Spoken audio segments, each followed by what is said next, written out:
New Kiwi boss Tony Benson.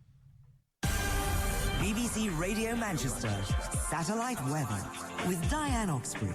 Well, it's an awful lot brighter than it was yesterday, and we're going to hang on to that sunshine as we go through the day, but it can't really do anything for the temperatures. They were so low first thing this morning, and they're going to take some time to rise. I think the best of the sunshine this afternoon, with a pretty stiff breeze, is 4 Celsius. Allan Beswick with you on the phones. 0161 228 2255. BBC Radio Manchester. Aye, you all right? Not a good day for getting about the west side of Manchester, is it? With the M62 closed, a complete and utter nightmare, I would imagine. Hopefully they'll get it resolved reasonably quickly.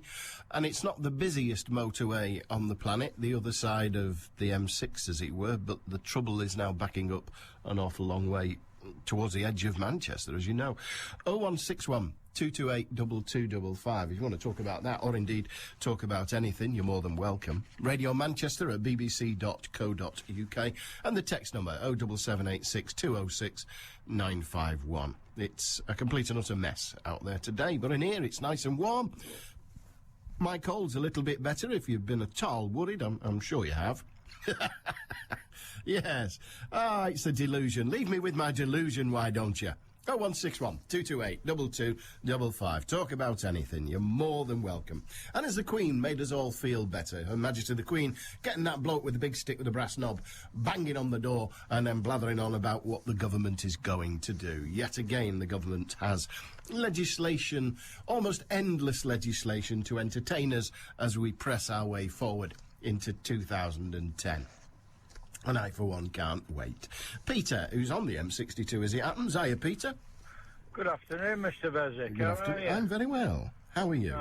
Well, I set off for work this morning, came out the house in the icy conditions around Bolton, the snow that fell yesterday, froze solid. I was slipping away, I got to my van, I had a puncture. So that was a good start to the day. I can see where this is going, Peter. Go on. Let's all get depressed with you. Go on. Right. So I went back to in the house. I told my lady friend, I said, I've got a bloody puncture. She said, oh, bloody hell, sort that out. So I sorted that out. Then I handed her a birthday card, because it's her birthday today, and a little present type of thing. I got back to the van and got the details out, rang the company. They'd been out and fixed it. I was on the road by 10:25.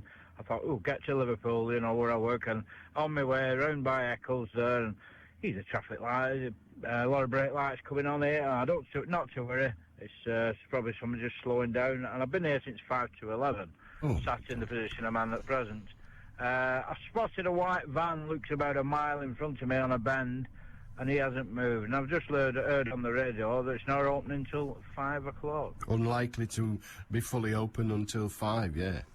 So I'm not on a good day. We're supposed to be going out for a meal tonight, with it being a birthday, but oh well.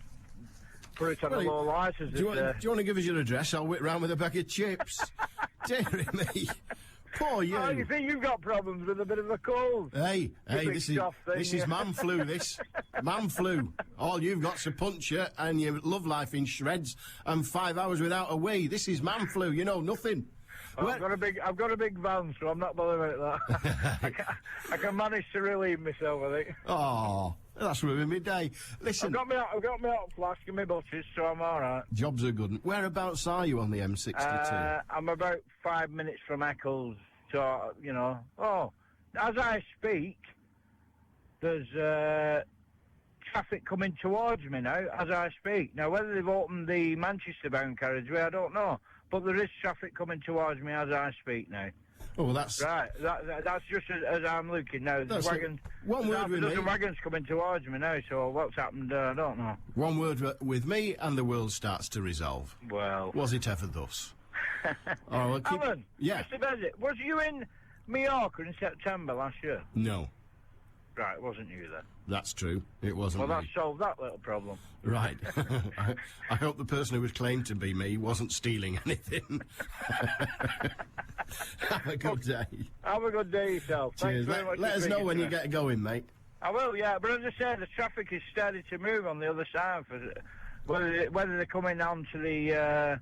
the first Warrington turn-off and gone through like a bit of a diversion route So via the M6, I don't know. Have you, on your way to Liverpool, passed under the M6 yet? Oh, nowhere near that. Nowhere near that, and you're solid. Oh, I'm solid, yeah. So- As I say, I'm only about 5 minutes or so, 2 or 3 minutes at them from Eccles Interchange, and we're just ground to a halt. Good But Lord. there is traffic coming towards me. Where it's coming from, well, I don't know, but there is traffic moving on the other side. Well, thank you for that. Do keep us informed, Peter, and I will. keep your spirits up, lad. Yeah, I'll get my flask out again. Cheers. Have a good one. Thanks, Alan. There you are, you see. The Blitz spirit. Peter, not letting the world get him down. What a horrible day he's had, and I thought mine was a duffer with me man flu. 0161 228 2255. Are you having problems as a result of the M62? Peter just said there are vehicles coming t'other way now on the M62, travelling towards Manchester from the Warrington area, so that's travelling eastwards. Where they're actually coming from, he doesn't know, but that's a step in the right direction, is it not?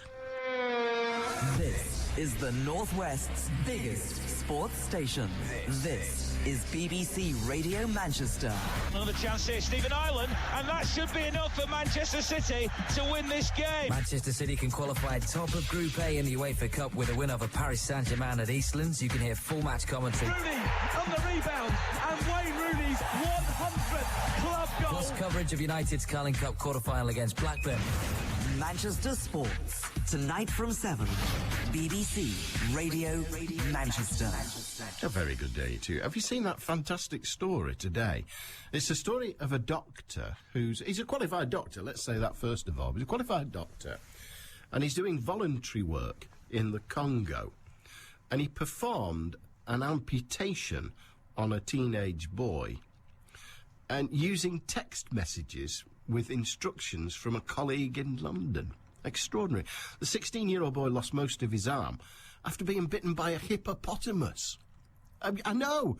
That almost adds humour to it, doesn't it? You know, but hippopotami are savage creatures. People look at them and think, oh, look at them. They just, well, who was it who used to say they look like my mother-in-law? Which is very, very horrible. But he used to say, I can't remember who it was. Was it him that had the grot shops? It was, wasn't it, on the telly? Anyway, that doesn't matter. But this hippopotamus bit the lad, and he lost some of his arm. David Knott, who was working for Médecins Sans Frontières, who I'm a big fan of, knew the boy's only hope of survival was a 4-quarter amputation, a huge operation, which means removing the collarbone and the shoulder blade. He texted an expert in Britain who sent him step-by-step instructions by text. Wow! It is amazing. I read somewhere, it must have been a year ago now, there was a large sort of debate going on. And one of the things they're planning to do at some point in the future is for people in difficult parts of the world, should we say, people in difficult parts of the world, to get medical treatment almost over the net, where the person actually doing the operation is maybe a nurse, a highly qualified nurse, but a nurse nonetheless. And at this end, there's a doctor saying, do this, do that, do this, do that. Quite extraordinary. Quite extraordinary. But that's a fantastic tale. We like good news from time to time. We don't want too much of it. That would really get in the way of what we're here for, wouldn't it? If we had just good news, I could cope very much without that. Alan in Radcliffe. Hiya, Alan. Hi, Alan. Okay. OK, what have you got, mate? Well, that little story you've just come up with, to me, it's not what I've rung about, but now as you've mentioned it, to me, that is a responsible use of a mobile phone. And as we all know, we go out on days like today, and everybody's using mobile phones for the drivers I'm talking about. Anyway, that might come up later on. Where I'm sort of heading, if you like, we've got financial crisis and global warming, and it's been said that we're sort of heading into uncharted territory. So I'm looking at the Queen's speech this morning, or what I've picked up on the news, and I'm basically saying, is the Queen's speech with regard to banking, binge drinking and benefit fraud fair? So since I spoke to your guy this morning, I've been sat down trying to put a bit of a letter together, which, if I can get the right argument, I intend to send to the Queen. So I thought, well, now as I've written it down, if I sort of go through it, if you think it's too long and it's too complicated, you jump in and say, hang on, what are you trying to say? Rather than me trying I see. go Okay. along off the top of my head. Who So- are you wanting to send this letter to? Well, this is to get the point out to everybody. The Oh, I see. politicians who are making the rules, and the Queen who is asking for the laws to be changed. So apparently, in the Queen's speech, it is saying they're going to deal with banking, binge drinking, and benefit fraud. And like I say, I'm saying, well, hang on, is this fair? Because the part about benefit fraud, it's saying that if you get caught cheating once, you're going to forfeit Yes. a month's benefit, right? Yeah. So on the basis of that, we say, right, let's start with the one offence of benefit fraud resulting in benefit being stopped for a month. Now, a benefit recipient might be a man who, because of the financial crisis, has lost his job and his home and is suffering fuel poverty, right? It has been said more than enough that the financial crisis has been caused by greed and irresponsible banking practices, that is, excessive borrowing and lending, even fraud. Gordon Brown said the era of irresponsible banking must end and has taken steps to end it. But has any cheating banker financier been punished to the point of ending up totally penniless, as will the benefit recipient if he is caught committing fraud? As it is, one cheat lives warm and cosy in the lap of luxury, and the other is victim in effect, near penniless, ends up even more so. You know, that's not to say that we say, right, you're penniless, you can cheat the benefit system, but what we're saying is, you know, one guy's getting hammered and the guy that's put him in that situation isn't getting touched. Anyway, so it goes on. So I said, now take the binge drinker. Drives to work the next day and is stopped and breathalyzed. Found to be 81 milligrams of alcohol in 100 millilitres of blood, 1 tiny gram over the limit. And like the benefit cheat, there's no second chance. A 12-month driving ban. Ultimately, he could lose everything. Well, it's not always 12 months, but it's always a driving ban. Right. That. Now, that's what I need to clear. Yeah. I don't want to get my argument wrong. Now, if it's not a 12-month driving... Not everybody convicted of drink driving gets a 12-month ban. Right. I'm almost certain that everybody convicted gets a ban. Yeah. But there are varying circumstances and arguments you can make to reduce that ban. So if you were just like one gram over rather than 10 grams over, you might say, hang on, I'm just over the limit, let it be 3 months or whatever. Well, indeed, that's what it might turn out to be, but certainly it's not an absolute 12-month ban for a drink driving offence. But it is, as far as I'm aware, it is always a ban. Right, so I'm glad you've clarified that That's point okay. of it.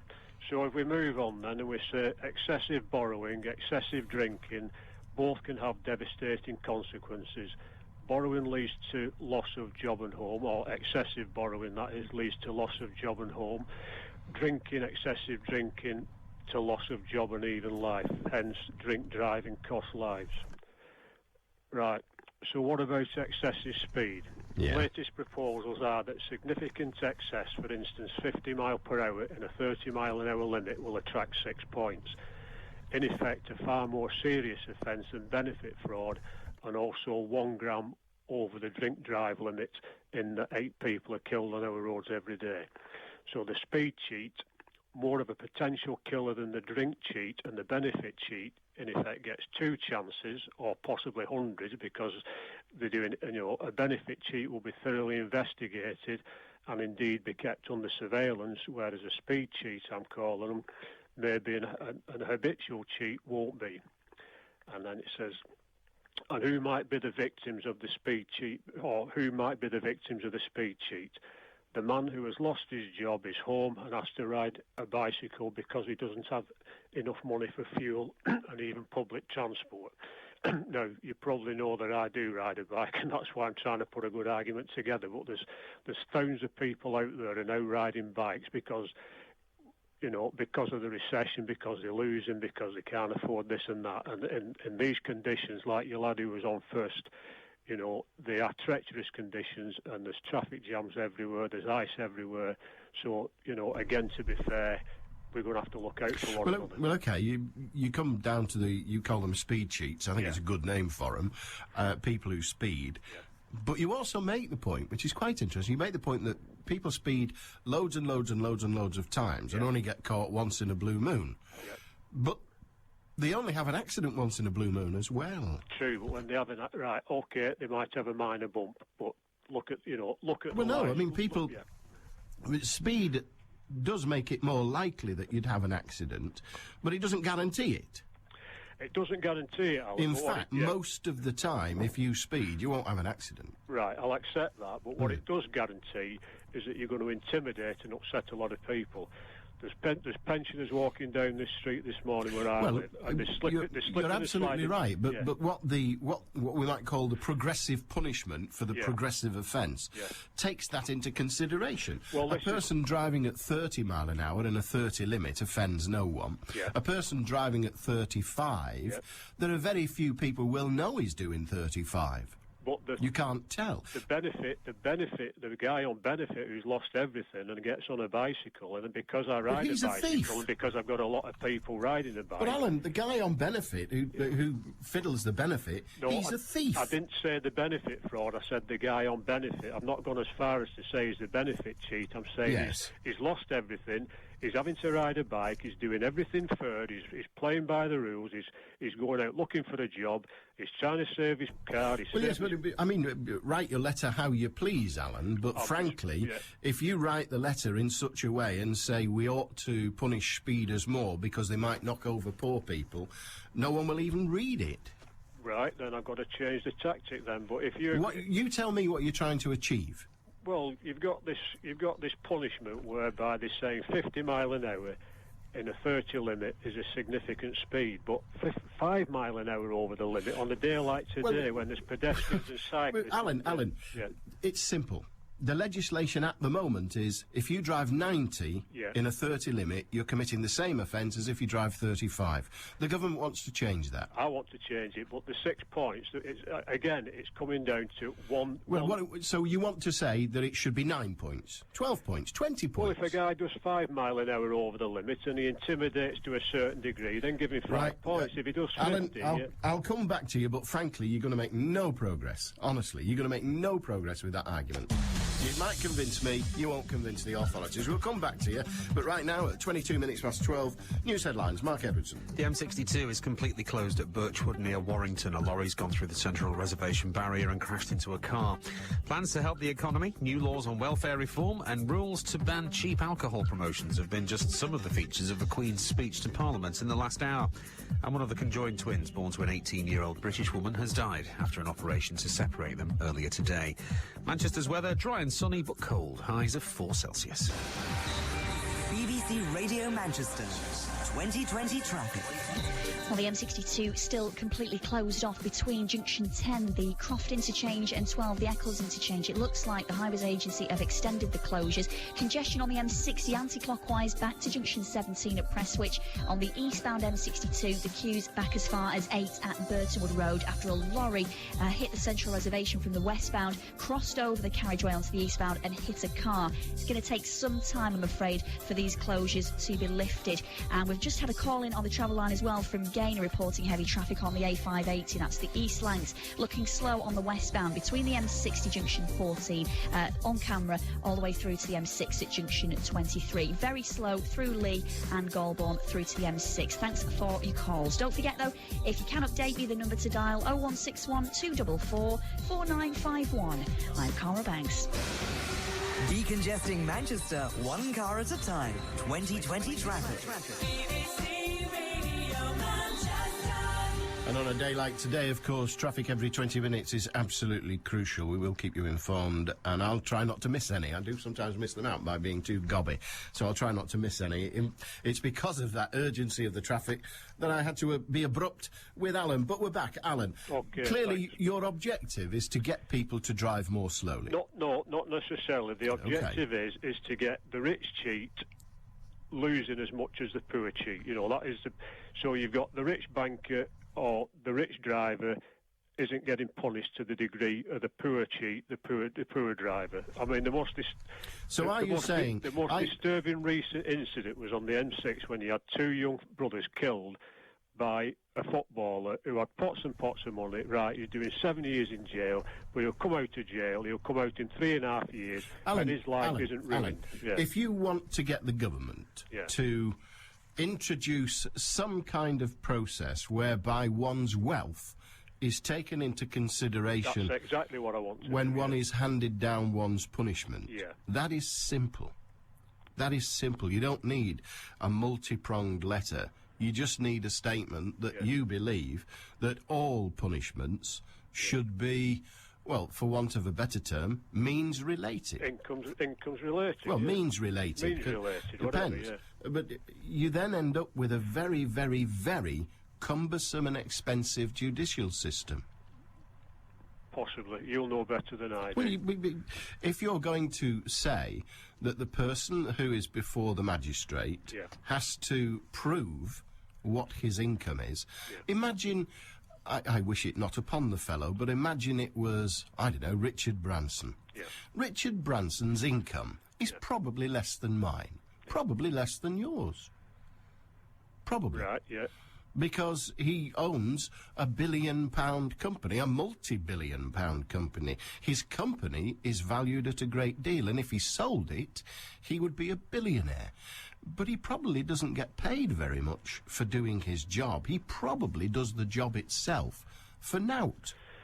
Right, but he doesn't have to get up in the morning. And No, Alan, Yeah, right, Alan, let's not get into the individual. No. What I'm saying to you, if Richard Branson was in court for speeding at 60 mile an hour in a 30 limit, and his punishment reflected his income, then he'd get less than you.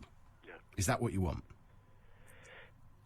Relatively, whatever. If he got the £60 fine for speeding...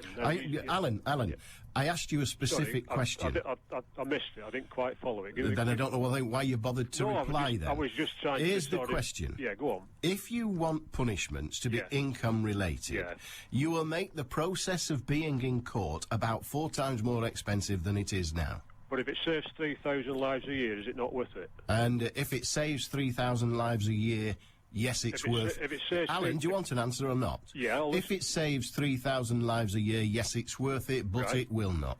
If it saves people... But it will not. If it saves people Alan, losing it jobs... won't. Listen, I'll tell you what would save a lot of people getting crippled. Punish the bankers. No, I'll tell you how to stop people getting crippled. Yeah. Get bloody cyclists off the pigging footpath. That's how you'll get it done. Well, get you nasty beggars that never obey the speed limit, never bother you ride on the footpath, you dodge in and out. I've seen people riding across pedestrian crossings, jump in the traffic lights. You want to slag everybody off, then get in the bloody queue, Alan. Lunchtimes belong to Beswick. Allan Beswick. BBC Radio Manchester. Well, it's had to be said. Look, I'm happy for cyclists to exist. I've got no problem with them at all. Dear God, from time to time, I am one. But they're not gods. They are not, by any stretch of the imagination, gods. Frankly, some of them are an abomination, and they would rather run over a kid on the footpath than drive on the road. When did you last see a cyclist stop at a red traffic light? Traffic lights don't apply to cyclists. What do they pay to be on the road? Nothing. Not a flaming bean. But there they are, wearing it out with their piddly little tyres and their greasy bikes. Ace says all cyclists should be given piles. Actually, I think they get them eventually, which is the only justice there is. They're a pain in the bottom. Only 3 nights ago, around 35 so-called professional riders all jumped the red lights at the Snipe in Audenshaw. And what makes things worse, there was a police car waiting for the lights to change. The copper did sod all about them. I hate cyclists, says Ace. They're a law unto themselves. They cause accidents, then just ride off. You see, it's not all one way. I wonder just what is the point of having a jury if, as in the Carlos Mendez case, the coroner has said that he will not accept an unlawful killing verdict. Well, the point of the jury is to decide the facts and to decide the circumstances that they believe. The purpose of the judge is to explain the law, or in the case of the coroner, to explain the law of the coroner's court. And what the coroner has said in the Domenines case is that there is nothing being put before you now that will allow you to bring a case of unlawful killing. That's it. I'm not saying it's right or wrong, but that's it. Adam in Bolton. Alan, have you noticed it's always trucks that are involved in road traffic accidents? They want to take the trucks off the road and put all the loads on the rails. It'd be quicker and make the roads a lot quicker and a lot safer. Well, it isn't always trucks that are involved in accidents, but when they are involved in accidents, because they weigh 40 tonnes, the accidents are worse. And the name I was scratching around for was, of course, Reggie Perrin, says Steve in Northwich via text. Thank you for that. Somebody else said Leonard Rossiter, who was, of course, the actor who played Reggie Perrin. And it was every time there was a reference to his mother-in-law, we got this sort of thought bubble. And the thought bubble had a picture of an hippopotamus, which was quite offensive. But, one has to say, not to be worried about. It was the old days, when mother-in-law jokes were de rigueur, when they were the thing of humour. Big Brother marches on, says the front page of the Daily Mail. Remember, you heard it ages ago here on BBC Radio Manchester with Beswick. Big Brother marches on.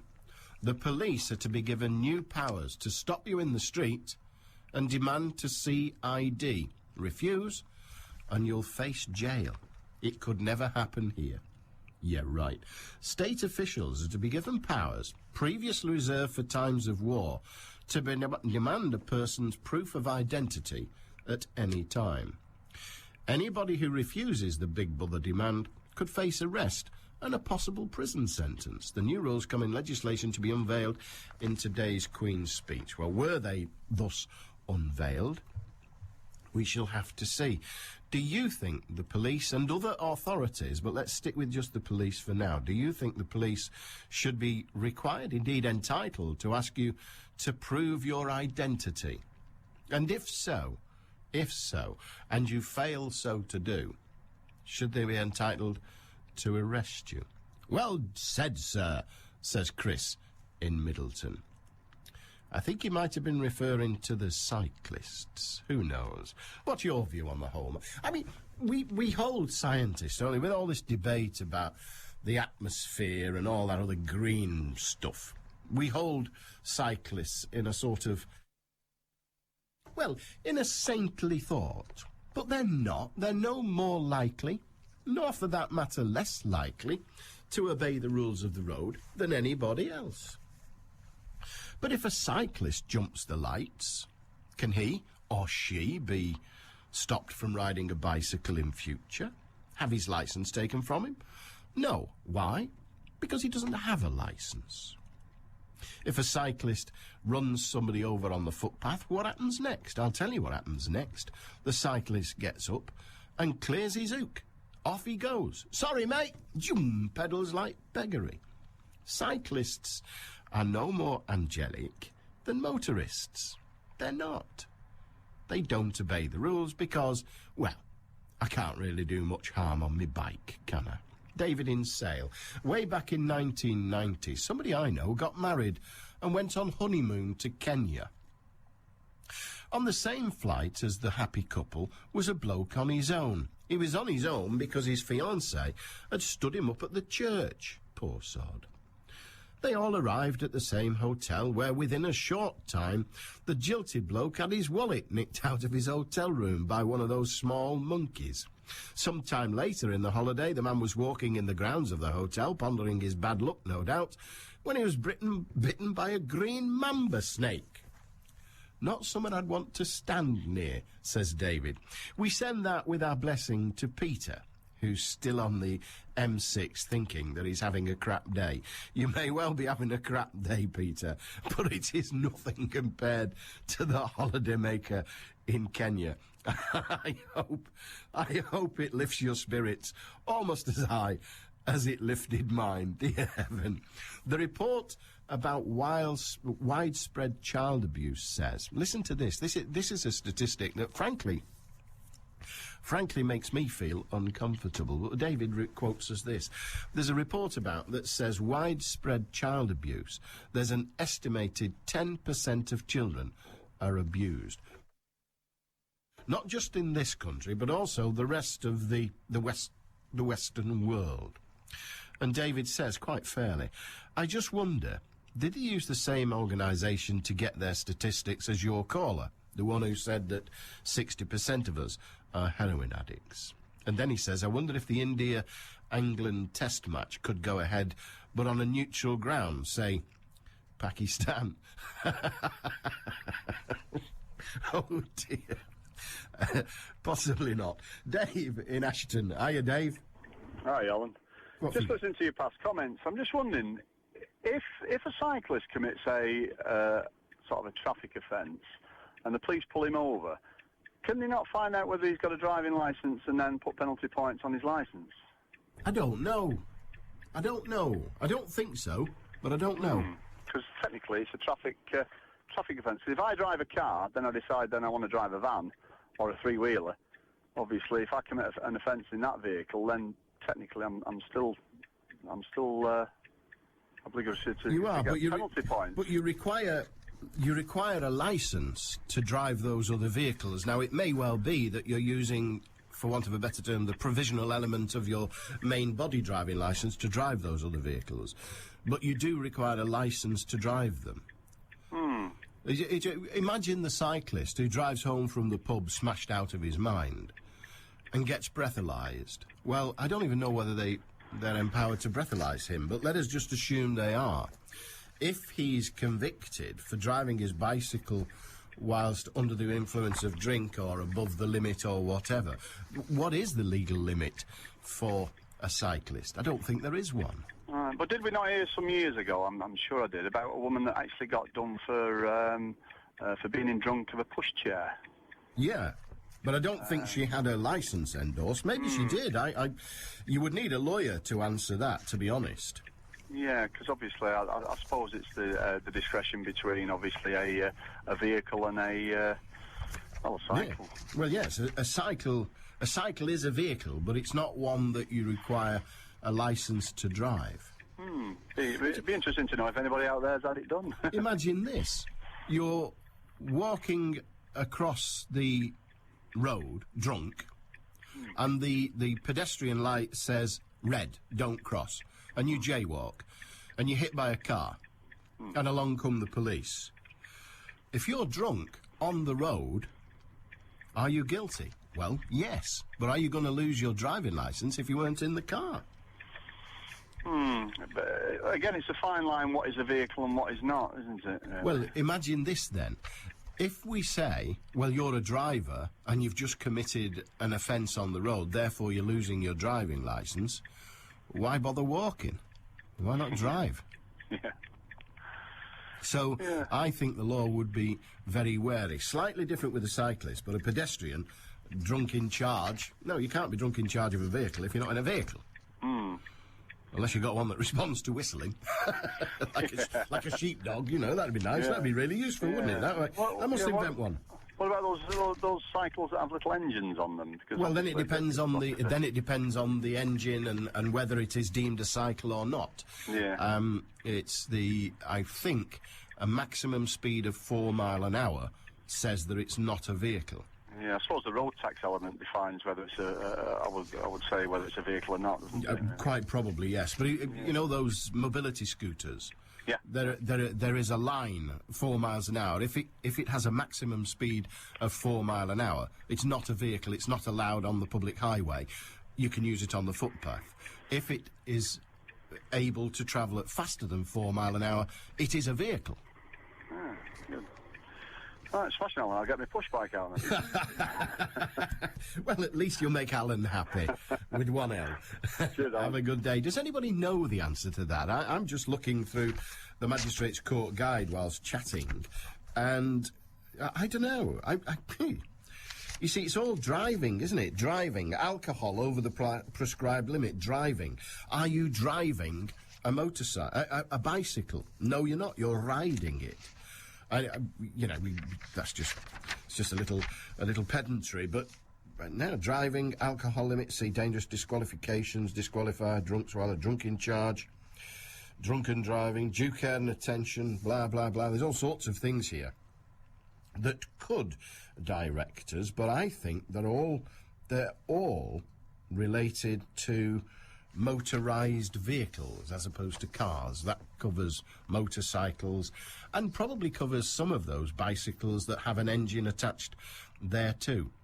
If anyone knows the definitive, I would love to hear it, because now, of course, I'm intrigued. But David Ashton asks a very good question. You can ask one too, and who knows, you might, just by happenstance, come up with one I know the answer to. OK, that's unlikely, I'll grant you. 0161 228 2255. It's 20 to 1 on BBC Radio Manchester. News headlines, Mark Edwards. The M62 is completely closed between Eccles and Warrington. A lorry has gone through the central reservation barrier and crashed into a car near Birchwood. It could be 5 o'clock this evening before the motorways reopened. Elsewhere, plans to help the economy, new laws on welfare reform and rules to ban cheap alcohol promotions have been some of the features of the Queen's speech to Parliament in the last hour or so. And Oldham Council say they're working on a 24-hour cycle to ensure the main roads remain open in the bad weather, which is expected overnight and tomorrow. Let's take a look at that weather. It's going to be a sunny afternoon, but snow is expected later. Highs today of about 4 Celsius. BBC Radio Manchester 2020 traffic.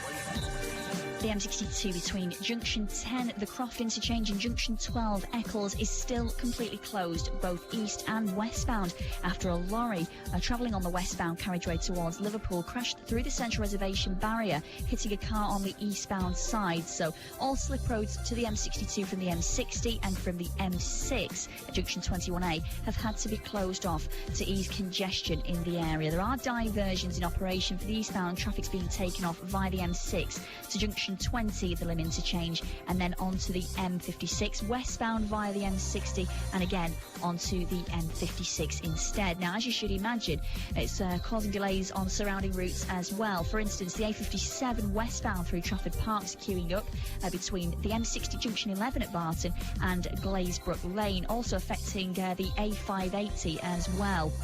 And don't forget, of course, we do have some games on in the centre of Manchester later tonight. Of course, Manchester City are playing PSG at 7:45, and Manchester United playing at home against Blackburn with an 8 o'clock kickoff. Now, we have been told that these closures could well be in force till around about 5 o'clock this evening. That could hamper traffic heading to the match. So do bear that in mind if you are heading to any of those games later on this evening. Now, don't forget, if you can update me further, call in on the travel line, the number that you need to be dialing 0161 244 4951. I'm Carl Banks. BBC Radio Manchester Sports with Will Perry. Good afternoon. Manchester United midfielder Paul Scholes is in line for a surprise comeback in the Carling Cup quarter-final against Blackburn at Old Trafford tonight. The 34-year-old wasn't expected to return from knee surgery until Saturday at the earliest. Carlos Tevez is set to start up front with Ben Foster in goal. Manuccio is also named in the squad. Well, Darren Fletcher believes United are right to stick by their policy of blooding young players in the competition. Even at the quarter-final stage, he'll understand if he's one of the older players who'll be rested. These young players are excited. They want to express themselves. They go onto the pitch with no fear because they get so much confidence and get told to go and express themselves by the manager, the staff and the rest of the players. Not only is it a chance for them to showcase their skills and show what they can do to try and get in the first team, but it's a chance to get in the semi-finals. Elsewhere in the League Cup this evening, Tottenham travel to Watford. Spurs boss Harry Redknapp will face his brother-in-law Frank Lampard Sr. after he recently joined the Championship club to assist new manager Brendan Rodgers. Real Madrid goalkeeper Iker Casillas has rejected a move to Manchester City, according to the Spanish media, who suggested that the Blues have bid around £129 million for the Spain number one. That deal would nearly triple the world's record transfer of Zinedine Zidane for £46 million. Meanwhile, City will host what is expected to be a below-par Paris Saint-Germain at Eastlands tonight, as boss Paul Le Guen says his focus is on the French league position. Blues striker Joe should start, having only begun 12 games in all competitions this season after his £20 million move from CSKA Moscow. But manager Mark Hughes says his time will come. Joe has found it a little bit of a struggle, we have to say. But he's working hard in training and trying to do the right things. He's a young player of potential. We knew that when we brought him here. He will get better, but at this moment in time, I think in certain games I've got other options, and now those are the ones I've gone with. But he's still a big part of what we're doing here. The England under-21 side will find out who they'll face in the European Championships next summer. That draw is due to be made today in Sweden. A final decision on whether England's cricket tour to India will go ahead may not be taken until the start of next week, just 3 days before the first test is due to begin. The ECB security manager, Reg Dickerson, has held talks with officials at the first venue, Chennai, and there's reports that the Indian police expect Kevin Pietersen's side to arrive on Monday. The ECB have considered stopping off in Abu Dhabi to play a practice match ahead of the series, but former Lancashire and England all-rounder Dominic Cork says he knows of at least 5 players who are too traumatised to go back, as he has called for the squad to be united in their decision. Britain's Olympic and Paralympic sports will find out this afternoon, how hard they'll be hit by budget cutbacks. Despite an announcement of more cash from the Treasury, there's still a funding shortfall. In Rugby League, Oldham have agreed a new 1-year deal for Mark Cass. He'll continue as assistant coach in 2009 under new Kiwi boss Tony Benson. In Rugby Union, the mood at Sale is buoyant this week following the weekend's Premiership win over Leicester. The Sharks are preparing for the visit of French side Montauban in the Heineken Cup on Friday, and Scotland wing Rory Lamont says that confidence is high. Yeah, it's very high. It was good to get the Premiership back on track with a good win against Leicester and scoring some tries as well, something that have been quite hard for us to get. But it seems that, when we're firing on all cylinders, we can get the tries. England flanker Michael Littman has escaped a ban after being cited for stamping during last Saturday's defeat to New Zealand at Twickenham. Lawrence Dallaglio has been appointed to the board of directors at Wasps, and an all-star Barbarians side take on Australia at Wembley tonight. The next live action on the Northwest's biggest sports station. Full commentary from Manchester City's UEFA Cup tie with PSG at Eastlands, plus updates from United's Carling Cup quarter-final against Blackburn tonight in Manchester Sports from 7. BBC Radio Manchester. We've just heard from Peter, you remember, who's kicked us off today, who's on the M62 and going nowhere. He said they're starting to turn cars around that are stuck behind the accident to get them off the motorway. That might have been what he saw when he said there were vehicles coming along the other side of the motorway. But they're starting to turn vehicles round, at least to clear the motorway, which means, of course, that when the motorway is eventually reopened, sometime much later this afternoon, then we've moved in the right direction, as it were. And I have a definition now from the Magistrates' Court Guide of what constitutes a vehicle. I say I have a definition, and then there it is. Sorry, I thought I'd lost it for a moment.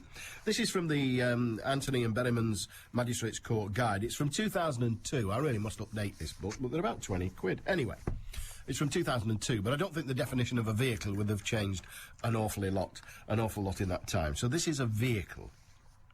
Motor vehicle.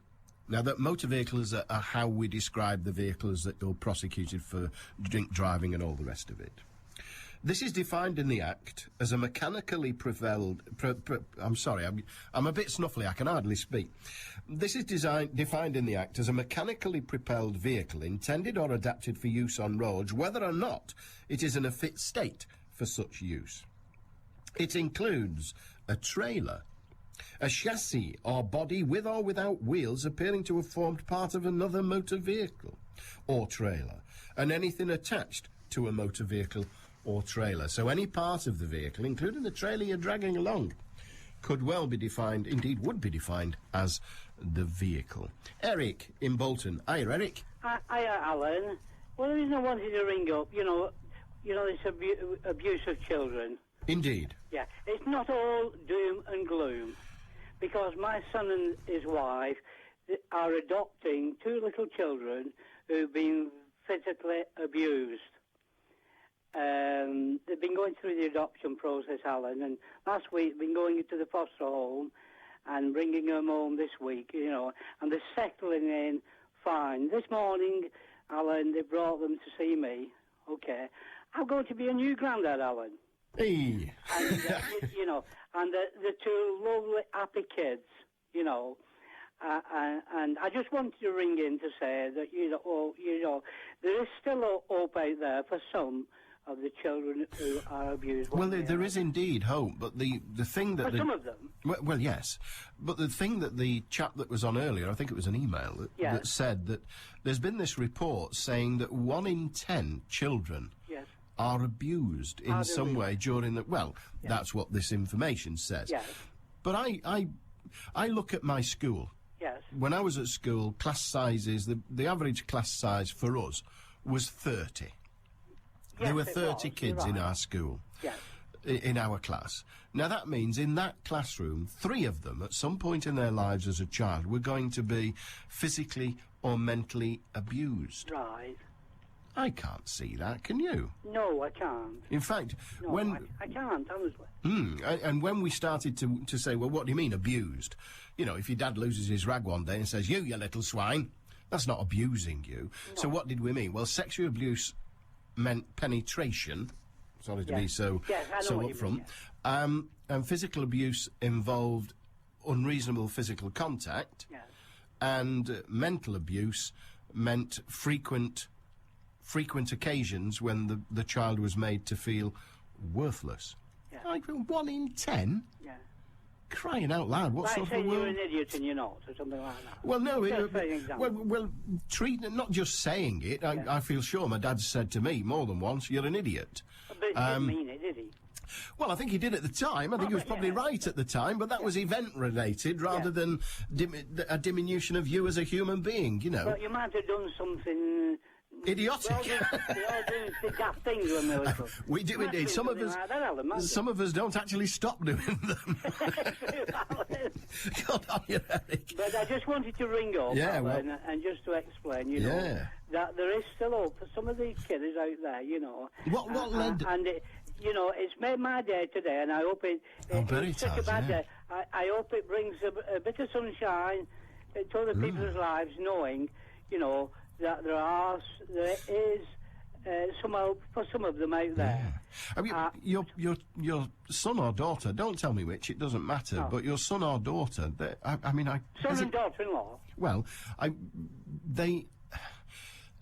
they're quite brave. It's not easy.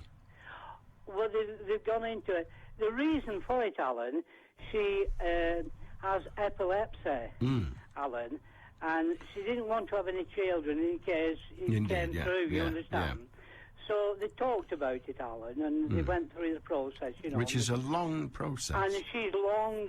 It's taken 2 years, Alan. Yeah, it does. It takes a long time. And, you know, they felt the need for... you know, she felt the need for children. It fulfills their life, yeah. So, you understand? Yes, I do. And it's just... it's not been easy for them. No. I mean, you know, they've been doing the rouse-up, Alan, you know... and plasterboard, Alan. You know, they've even had to have 5-proof plasterboard put in the house. Yes, indeed, yeah. Things like that, you know. I know, they do. If you have children via the natural process, you can live anywhere you like, but if you want to adopt children, dear God, you've got to live in a bubble, haven't you, really? It is unbelievable, the process of I'm not saying it's not wrong, don't get me wrong. Yeah. Well, I mean, things like, where have you come from? What schools have you been? You know, what jobs have you done? All this kind of information about both of them. Yeah, absolutely crucial. I'm not saying it's not right, don't get me wrong, but I'll tell you what, it's been a minefield going process, and sometimes it's been a nightmare as well. And it's not over yet, is it? I mean, once the children start to live with you, there's then a probationary period before it's all settled. They have to settle in Ireland for about 4 months before they're allowed to change the name. Eric? I didn't even know that. No, I only learnt it recently. It's been a pleasure to talk to you, mate. Thank you, Cheers, Alan. bye-bye now. Bye. Some friends of ours, a long time ago now, adopted a young lad who was from a broken and very difficult home, and then a little bit later they adopted, I think the second one was a girl. The lad, I'm afraid, gave them hell through his teenage years, and frankly is still not completely sorted out. The girl was rather different. Have you ever adopted children? And if so, what was that? I'm not talking about fostering, although I'd love to hear your experiences of that, but did you adopt children? What was it like for you? I suppose if you get them as babes in arms, it's a lot easier than if you get them as, I don't know, 11 or 12-year-olds. That must be a nightmare. But what was the experience, and what was the reward? That's the thing. You talk to these friends of ours about their circumstance, and despite the fact they have gone through the mincer, and they really have, despite the fact they've gone through the mincer, they say, personally, I think they're absolutely barking, but they say they wouldn't change a bit of it. They would go through it all again. like I say, as far as I'm concerned, selfish me, they're absolutely crackers, but they wouldn't swap it. Are you an adoptive parent? If so, what was the experience like? Eric's saying how wonderful it is, and it is, but there's a downside. What's that? Mornings sound better with Eamon O'Neill and Diane Oxbury. Eamon and Diane. I've got my own personal shopper. What I do is lend Laura my card, and she does everything. And then we get all sorts of things I didn't know I wanted. I was about to say, she does very well out of that She does arrangement. okay out Just of it, look what you got me, Dad. Eamon and Diane and you. There was snow on the main road. And when I eventually spoke to somebody at Bury Council, she said to me, we're not obliged to clear the roads. The implication was they do it out of the goodness of their heart. The station with Eamon and Diane for breakfast. What a lovely way to start the day. Back tomorrow morning from 6 at BBC Radio Manchester. A very good day to you. How are you? Excellent. Alan in Winsford. Hiya, Alan. Hello, Alan. It's a quick one. You're going on about cyclists. Indeed. And points on the licence. Yeah. As far as was aware, they're still covered by the same highway code and traffic offences as the rest of the country, the rest of the drivers.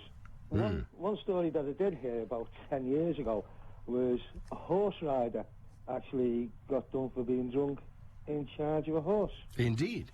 And did that necessitate in getting points on the licence, being drunk in charge of a horse? Well, I don't think it will have done.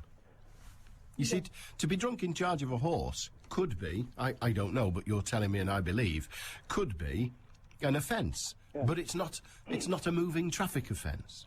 If I'm drunk and I'm going back to my car to get my jacket out of the car, and I press the fob, the door open, I go into the back seat to get my coat, I can be done for being drunk in charge of a vehicle, even though I'm not going near with no intention to drive it. Well, that would be a matter if, once that got to court, if the magistrates believed that you were not at that moment in a position to drive it and believed that you had no intention of driving it, they wouldn't convict you. Now, in order for them to believe that, let us say, for example, your mate was just in the next car, sitting there with the engine running, and you've just gone to get your coat and it's in the back seat. If the magistrates believe you were not about to drive the vehicle, you wouldn't be found guilty. If, however, they believe that you were about to drive the vehicle and you're just trying to pull a fast one, you would be found guilty. Would the police still arrest you? That would be a matter for the police. Our police force don't just arrest the guilty, they arrest everyone they think are guilty, and then it's up to the courts to sort out those who are and those who are not. But if the copper doesn't believe you, and he says, yeah, I've heard that one, pal, get in here, you know. It happens to a mate. I mean, he was just going to sleep in the back of the car, and as soon as he got near, he took the key out of his pants, and the officer went, you go near that car with that key, I'm going to arrest you. Yeah. And I say he was just going to sleep in the back of the car because he couldn't be bothered paying for the taxi back home. Yeah, indeed. And it then comes down to what is the definition of in charge of the vehicle. Yeah. It's hard to argue that you're in charge of the vehicle if you're fast asleep in the back seat. But if you're fast asleep in the back seat and the keys are in the ignition, well, the policeman might believe that you've just stopped, leapt into the back seat and started snoring. It all in the end comes down to the facts. All right, mate. That's nothing clear-cut within the law. Good Lord, no. Have a good day. Cheers. Bye. Alan, your caller Alan is talking about, amongst other things, someone doing 5 miles per hour over the speed limit in this weather. Anyone doing anything near the speed limit in this weather needs their bumps read, no matter how much money they've got. That's David in Crumpsaw. I agree with what you said about cyclists, but when you tore into that caller, you gave the impression you were talking about all cyclists, says John in Warrington. No, not all of them at all. Quite a lot, perhaps. Listen, I'm a cyclist as well. I go out on me bike. Not when I'm drunk and not on the footpath. But I do, illegally, ride on the towpaths at the side of the canal. Some of them it's legal, some of them it's not. Hey-ho.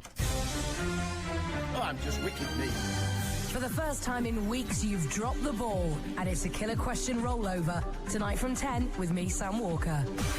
Excellent. 0161 228 2255. If you want to talk to us today, you're more than welcome.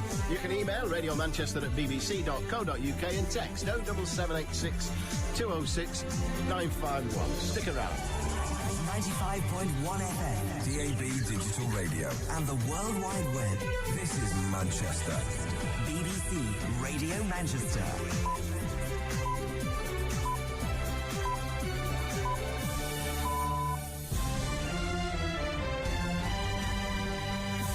At 1 o'clock, a huge crash closes the M62.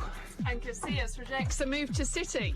Well, today is fine, cold and sunny, but tonight it's windy and we will see some heavy sleet or snow. Top temperatures today, 4 Celsius. And the M62 still completely closed east and westbound between 10 at Croft and 12 at Eccles after that serious accident involving a lorry happened earlier on today. Congestion on the M60 back to 17 Prestwich and on the eastbound M62 to junction 8 at Burtonwood Road. Good afternoon, I'm Mark Edwardson. The M62 is completely closed between Eccles and the M6 near Warrington. A lorry's gone through the central reservation barrier, as you've just heard, and crashed into a car between junctions 11 and 12 at Birchwood. Richard Stead's here with the latest. This accident's going to cause major problems on the region's motorway network for most of the day. It happened at just after 10:30 when a lorry travelling towards Liverpool on the M62 hit the central reservation, collided with a car travelling in the opposite direction towards Manchester. We're still awaiting news of casualties.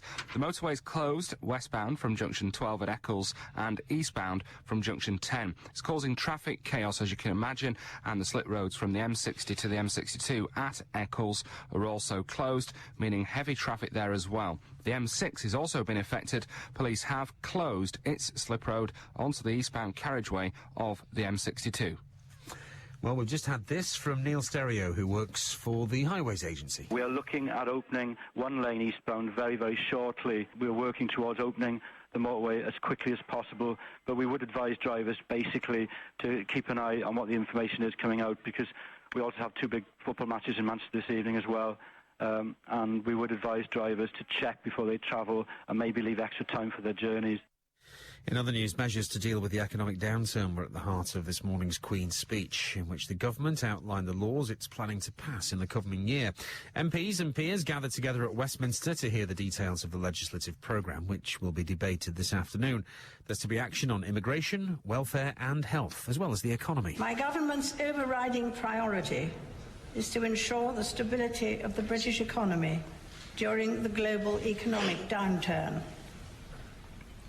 My government is committed to helping families and businesses through difficult times. Some of those new laws could mean if you're a parent with older children, you could request more family-friendly working hours from your boss. Stephen Folder from the CBI here in the Greater Manchester says the arrangements can benefit worker and employer. We always get the best out of people when they're enjoying what they're doing. I own the place and I have days that are absolutely foul, I hate it, and I have days that I enjoy. But the main thing is there's a purpose for it, and that's to make your family life and your private life good. So anything that turns people's relationship with work into a one that doesn't seem like a punishment, I think has got to be worked at. As long as they all behave reasonably, it's got to be good. One of the conjoined twins separated by surgeons at Great Ormond Street Hospital in London has died. Hope Williams, who was a week old, suffered breathing problems following the operation last night. Her sister, Faith, is in a stable condition. Jane Death's at the hospital. Faith and Hope Williams were joined from the breastbone to the navel. Doctors wanted to wait until they were older and stronger before separating them. But the girls' shared intestine became blocked and doctors decided to operate. The separation went well, but afterwards, Hope, who was the weaker twin, deteriorated. Surgeon Professor Agostino Piero said her lungs were too small to support her breathing. Hope's parents, Laura and Aled Williams, were with her when she died. A man's been charged with theft after a poppy collection box was stolen from an Oldham pub. 25-year-old Carlo John Edward Lanson from Shilford Drive in Ancoats is due to appear before Oldham magistrates later today. Police said the box was stolen from the Last Orders Inn on Oldham Road early last month. And Gallery Oldham have acquired 2 paintings by the Wigan artist Theodore Major. Wigan Landscape was donated by his daughter, while Red Farm at Apley Bridge was bought with the help of the National Art Fund. Since his death in 1999, his works have sold for up to £10,000. BBC Radio Manchester Sports with Joanne Smith. Real Madrid goalkeeper Iker Casillas has rejected a move to Manchester City, according to reports in the Spanish media, who suggested City have bid around £129 million for the Spanish number one. That deal would nearly triple the world record transfer of Zinedine Zidane for £46 million. Meanwhile, City striker Joe will start against Paris Saint-Germain in the UEFA Cup at Eastlands tonight. Manchester United midfielder Paul Scholes is in line for a surprise comeback in the Carling Cup quarter-final against Blackburn at Old Trafford tonight. He wasn't expected to return from knee surgery until Saturday at the earliest, while Carlos Tevez is set to start up front with Ben Foster in goal, with coverage of both games here on BBC Radio Manchester from 7 o'clock this evening. England's cricketers are being sounded out today to see if they're prepared to return to India for the Test tour. The first Test in Chennai starts in 8 days' time.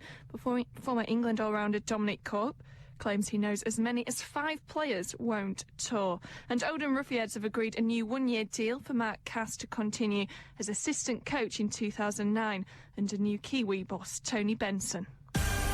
BBC Radio Manchester, satellite weather with Heather Stott. Well, today is mostly fine and dry, and we've got a good deal of sunshine around us, just the odd pocket of fog lingering here or there.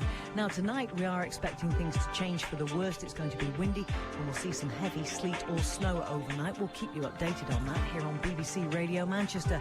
But top temperatures today, 4 Celsius. Lunchtimes belong to Beswick. Allan Beswick. BBC Radio Manchester. Oh, yeah. It's all right. I've just read a text. If you're thinking of being the most interesting call, text or email today, you're stuffed. Steve from Wigan is, I'm afraid, winning the prize, which is nil, by the way. But listen to this. Around 20 years ago, there was a workmate of mine arrested for riding his push bike whilst under the influence of alcohol. The best bit was that he only had one leg and was carrying it home in a bag on his handlebars at the time. He says it's a very true story. A very true story is presumably more true than a true story. Listen, I don't care whether it's true or not. It falls into the category of too good to check. It's 7 minutes past 1. Jim in Bolton. Hiya, Jim. Hello, good afternoon, Alan. Good afternoon to you, sir. That chap who was on a few minutes ago about if he went to his car when he was intoxicated and opened the car to get his coat off the back seat, yeah, he probably would get done. I was told, instructed by a police officer, this was about 30 years ago, yeah, to go up a one-way street, which I did, and then he followed me up and gave me a ticket, and it went to court twice. I went to the magistrate's court, and the guy didn't show up because the copper, he was on a driving course in the Lake District. The usher said he'll throw it out, they'll just throw it out, after explaining what had, gone on. Anyway, a week later, it was adjourned, the copper showed up, I showed up, policeman stood up in court and said exactly what had happened. Yes, I did direct this chap to go up the one-way street and then gave him a ticket, and I got fined. Surely not. Honest to God. But Absolutely you have... true. But we, as motorists, there are 2 obligations we have. One is that I know what you're going to say. You can't ignore a police officer or tell him to go to hell if he tells you to do something wrong. Well, you're then guilty. Yes. You're then guilty of failing to carry out the instructions of a police officer. That's correct. And I still got fined £4. I mean, 30-odd years ago, that was an awful lot of money to a young man with kids. And I got fined £4 off the magistrates. And it was proved beyond any doubt, as I say, the policeman showed up on the second occasion and said, yes, exactly what he said happened. I told him he hadn't turned into the street. I told him to drive up there. And then he issued the ticket. When he gave me the ticket, I said, what are you doing? Obviously. He said, well, I've got to do this because it's a technicality. He said, but once it gets to the desk sergeant, he'll throw it in the bin. You would think. Yes, but he didn't. So don't tell that chap who's going to get his coat out of the back seat when he's drunk, don't count on getting away with it. Stay cold. Yeah. I'd be interested to read the magistrate's report of the case to see what it was they chose to believe and not believe and all the rest of it. And frankly, and I know about the expense of it all, but that would have been well worth considering appealing. again, I was that disgusted, Alan. I just couldn't believe it. I mean, I've thought about this for the last 30-odd years. And every time I'm sorry to laugh, but it's stuck in your craw. I don't blame you, mate. It would have stuck in mine. Yep, well, there was absolutely nothing I could do, because the fact is, at the end of the day, the final question from the magistrate was, did you or did you not drive against the direction indicated? And I said yes, indeed, on his instructions. But as we speak right now, there are police officers going up to motorists on the M62 and telling them to do a 3-point turn and to drive off the motorway. And there's probably another copper started coming off. Oh, have we got good news for Peter? I wouldn't be the least bit surprised. Let's face it, Alan, they've got to raise revenue somehow, haven't they? Got to live in the winter, mate. Got to live in the winter. Dear God. I just thought I'd give you that one anyway. Yeah, well, thank you. No problem. But Have a good day. The thing I find most unfortunate is the bloke that sent you up the wrong way then booked you. Yeah. There's only one word for him, isn't there? Well, I couldn't repeat it on air. Indeed, neither could I, but I bet you could eat a custard. Well, actually, when we came out complete and utter custard, was it? Well, when he came, I wouldn't like to tell you where I would have put the custard. When we came out of the magistrate's court, the policeman actually walked up to me and offered his hand for me to... He said, I'm sorry about that, mate. He said, I didn't realise this was going to happen. I didn't shake his hand. I said, I'll tell you what, I come past that way every day, and I shouldn't be saying this on air. I said, but if I see you at the side of the road when I'm on my way home, I said, you better up it, because I'm going to run you over. Oh, dear. Which didn't go down well, but... No, I bet. Again, I was so absolutely bloody livid.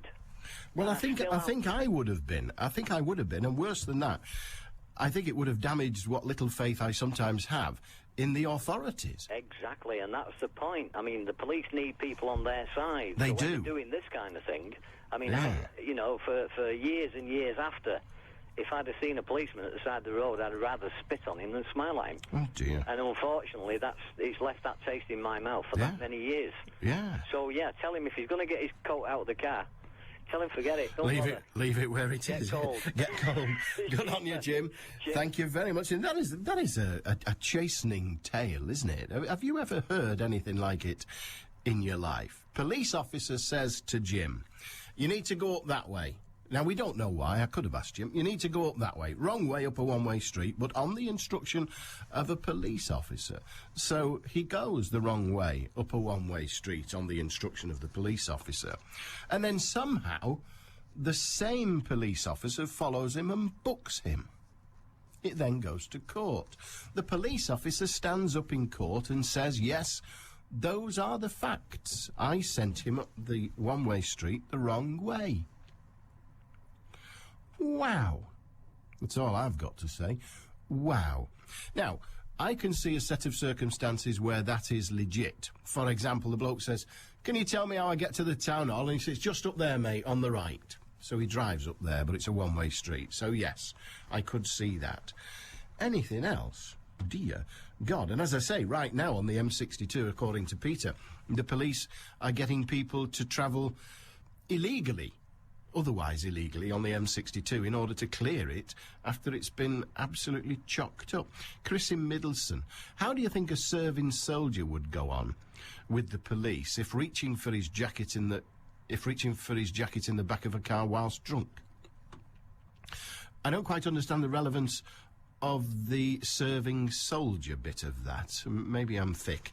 Well, there's no maybe about it, is there? Your Sunday Morning Lion with Mike Shaft. How did you come to faith? I came to faith through a crisis in my life. I almost drowned one time. And through this process, basically, God began to humble me in my soul and break me and make me realize that I was a finite man. Mike Shaft. Deborah's been looking at some of our Christmas traditions. I have a little Advent truck at home, and it's got 24 drawers, and I write little messages for my children of things they have to do every day. So I suppose in my own way I'm trying to put the meaning of Christmas back in. Manchester's faith, spirit, and life's difficult questions with Mike Shaft. It's just fantastic. Sunday morning from 7 on BBC Radio Manchester.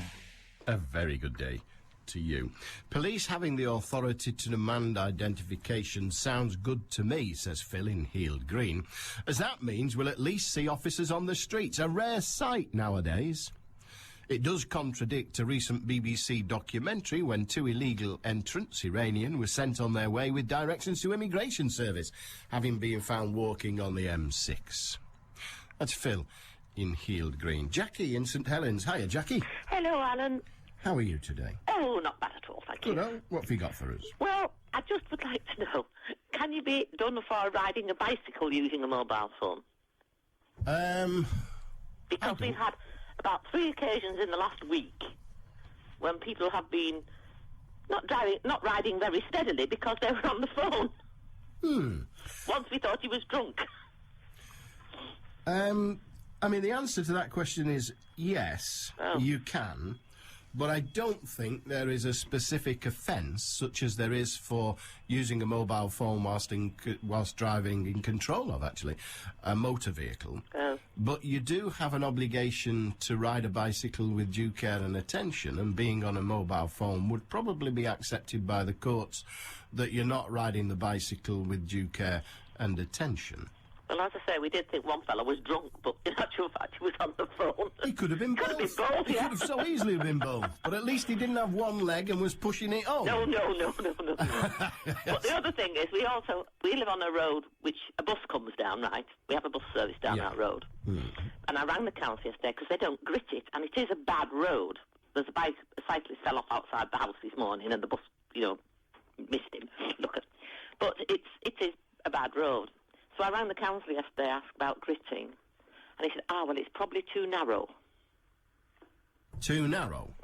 So they let the bus down, which is presumably as wide as the gritter truck. 2 buses can't pass.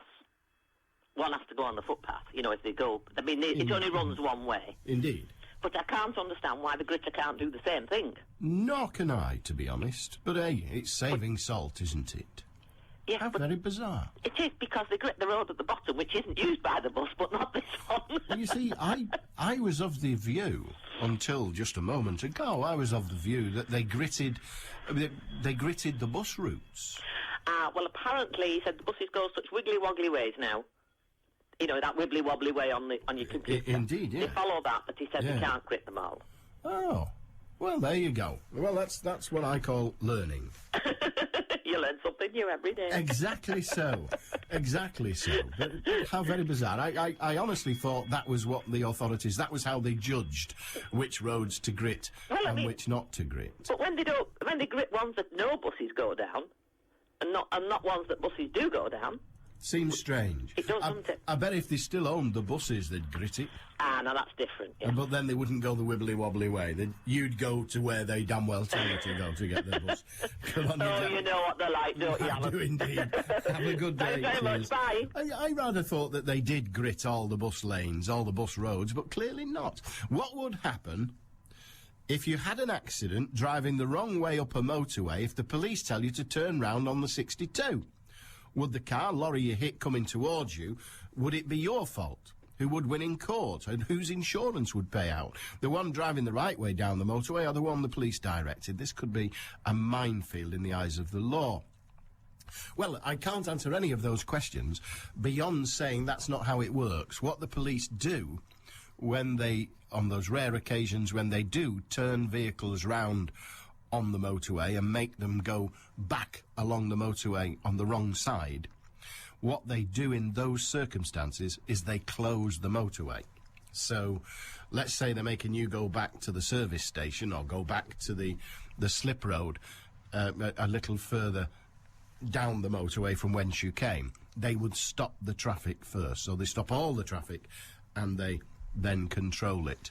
So that's how they do it. I've actually seen it done. I've seen it done. I once arrived, it's true, I once arrived at a road traffic accident and I was the first car there when the police blocked the motorway. We were there for a flaming hour. What was the man who went up the one-way street the wrong way convicted of? He didn't say. Yes, he did. The moving traffic offence of failing to obey a traffic sign. In other words, driving the wrong way. This case where the chap was fined for driving up a street the wrong way on the instruction from an officer, I think the only conclusion to come to with this case was that the magistrate must have been drunk in charge of the bench. What a travesty of justice. Well, yes, a travesty, unless it was that one circumstances I described where the chap stops and says, excuse me, can you tell me how to get to the town hall or some other destination? And he says, oh, yeah, you just go up there, mate, it's on the right. And he said, right, thank you, and went up there without noticing it as a one-way street. And then the police officer says, are you mad? Name? Exactly. That's the only time I could think of it. The police beat the crap out of them, don't they? Then they charge him with assault, if last week's case is anything to go by. Now I understand serving soldier, Chris in Middleton, your reference to a serving soldier. Had I understood the reference, it would have been quite a funny gag, but I completely killed it for you. But there you are. What am I for?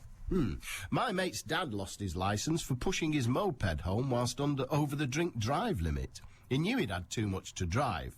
If he'd driven, he'd have been home in 5 minutes, and the cops wouldn't have seen him. Well, yes, I know, but if you're pushing the moped, you're responsible for it. Better to leave it where it is. How do you think driving a horse and cart whilst drunk would be dealt with? That depends on the horse and cart, doesn't it, really?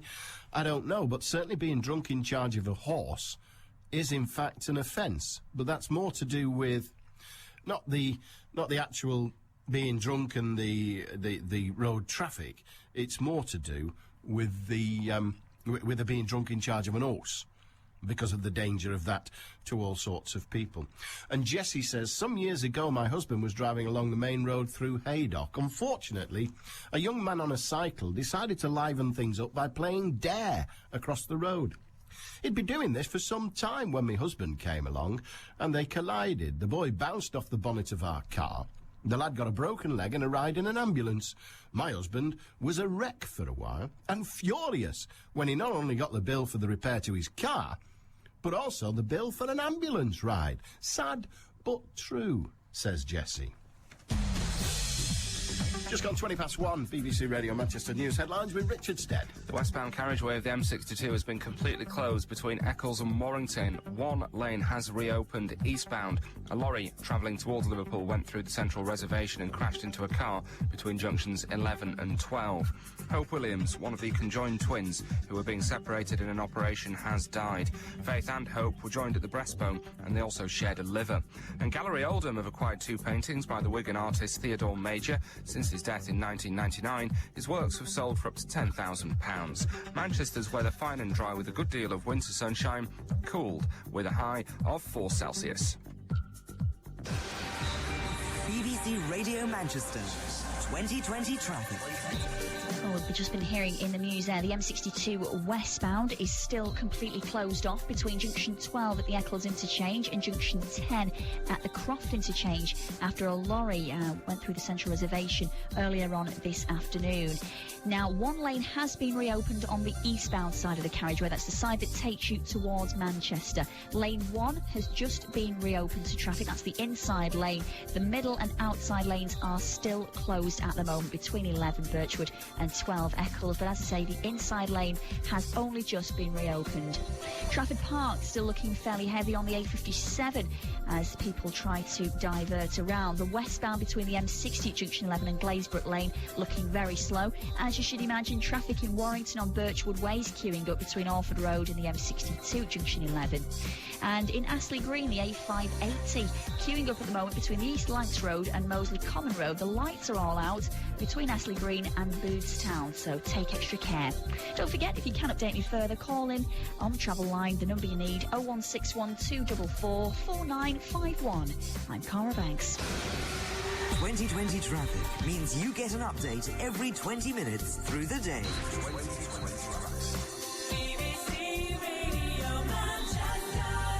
And Peter, our reluctant traffic spotter, who is travelling, well, actually not travelling, moot point, not travelling westward on the M62, says that he thinks, now obviously you can't see what's going on a long, long way down the road, but he thinks the eastbound is now open to some degree, so vehicles are passing him eastbound on the motorway. Whether those vehicles are vehicles from the westbound who've been turned around, none of us know. But there you are. But the westbound is still, as you just heard from Cara, still completely closed.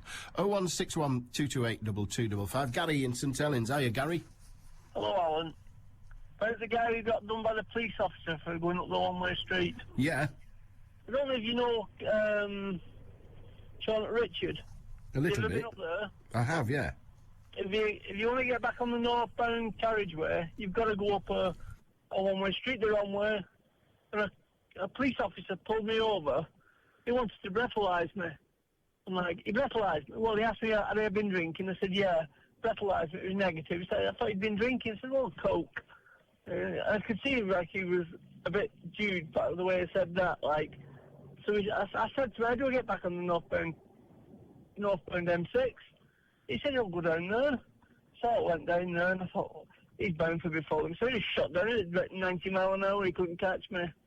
So I don't know if it's been changed, but that's the only way to get back on the M6. I don't understand. I know the Charnock services. What direction were you travelling in, first of all? I was at Charnock Road nightclub. Yeah. And to get back onto, I wanted to get back to Shevington. Yeah. Near Wigan. I know. And I wanted to get back on the northbound carriageway. Ah, but you see, you're not supposed to do that, are you? Because you weren't on the motorway. You're not supposed to access the motorway through the service area.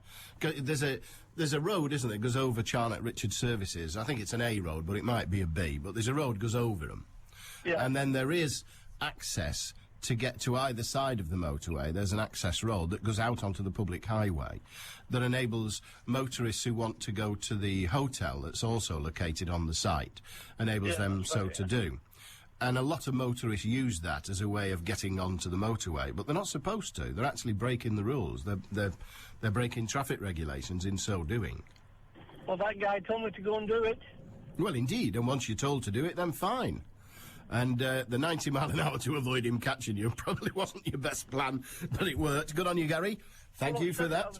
I was 17 then. It was helmet on and brains out, wasn't it? You probably only did 90 mile an hour when you were 17. You only spent it. There was that one and stop. Good on you, Gary. Cheers, mate. Amanda on the M62. Hello, Amanda. Hello. Yeah, I've been stuck on the M62 for 3 hours now. Oh, dear God. Poor you. Hey, it has to be done. But what they've done now is I was heading towards Warrington and... From Manchester to Westerly? From Manchester, yes. Yeah. They've turned the traffic round through the central reservation, one car at a time. Yeah, that's fairly standard practice, yeah. So that's probably the cars that Peter, who was on earlier, is seeing coming the other way. Yes, and I'm now back on the other side of the motorway now at junction 12 in standing traffic, and they're stopping us going onto the M60. Oh, great. So that's no use either, is it? No, so I travelled for about 2 miles and literally... we're stuck, and I think they're stopping, from what I can see ahead, they're stopping traffic from the M602 joining us. Yes. And trying to get us. There's about half a mile ahead, there's a police car, and it's just stopped, and that's taking all the traffic following through. Good Lord. And we're just sat again. That sounds like a remarkable mess. Yes, it was where they took us through the central reservation, you could actually see the lorry that had actually... It was a DHL lorry, and it was kind of like on its side, and it was a big one, like the size of a tanker. Yeah. So big mess, and no traffic now on the other side of the road heading towards Liverpool Way, and we're stuck. And were you going to work? Yeah, I was. I'm a rep on the road, and I was going to meet my colleague at 12 o'clock at a meeting at one of the local hotels. Yeah. And I've just turned around, sat in traffic, and I'm going back home now. That sounds reasonable to me.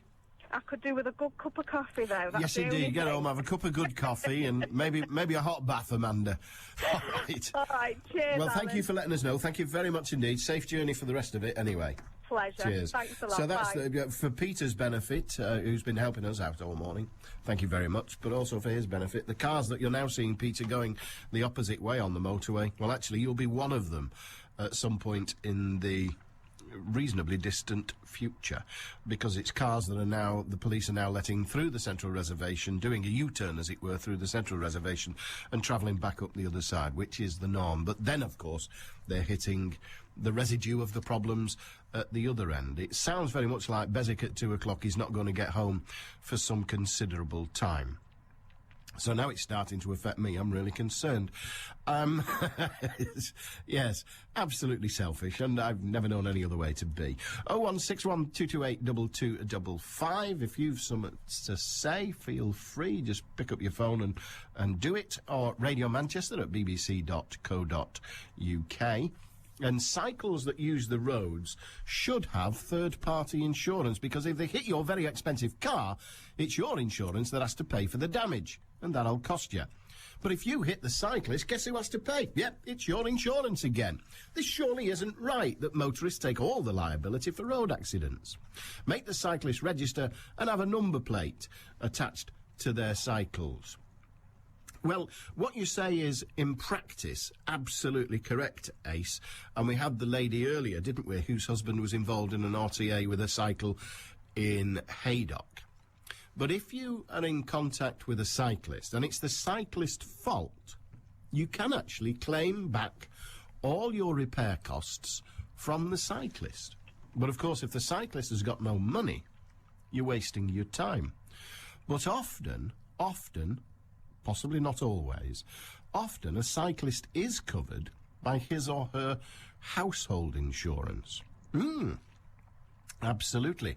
Because they have many, not all I'm sure, but many household insurances have what they call a third-party liability. So if a third party claims from you, you might be able to protect yourself against the financial consequences of that claim by dint of your household insurance. It's one of the services they offer. On mine, for example, I know this, I've not yet claimed from it, but on mine, it provides me with £2 million worth of third-party insurance.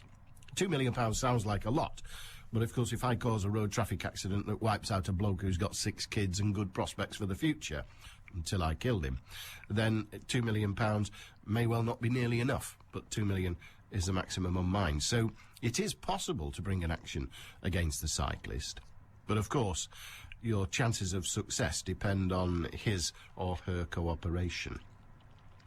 Did he hear the Oldham councillor who was invited onto Eamon and Dyer's programme this morning, asked Christopher, about the Oldham Council's inability to grit the roads properly? He tried to make comment on the TIF bid by linking congestion as a reason the gritters couldn't grit, and then went on to comment how it took him 50 minutes drive into the studio because of unnecessary car trips by workers. Eamon did pull him up about promoting the TIF. Why didn't he use the wonderful public transport provided between Oldham and Manchester instead of clogging up the roads with his car? A classic case of do as I say, not as I do, by an esteemed councillor. There you go.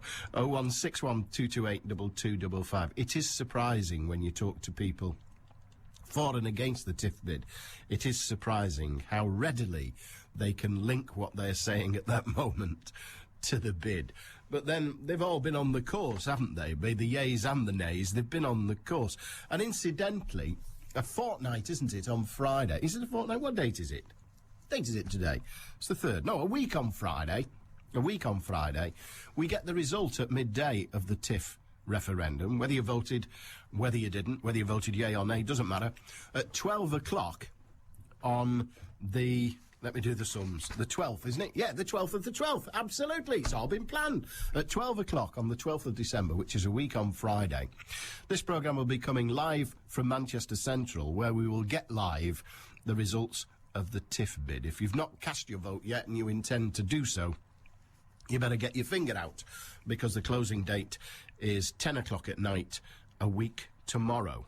So you better get a wriggle on if you intend to vote. If you don't intend to vote, then there's no rush, is there? But as I say, the programme will be coming live from Manchester Central, GMX to you and I, 12 o'clock a week on Friday. Ian in Bolton. Hi, Ian. Good afternoon, Alan. Good afternoon, sir. Hiya. Yeah, just read the item about cyclists' insurance and tax disc, etc. Yeah.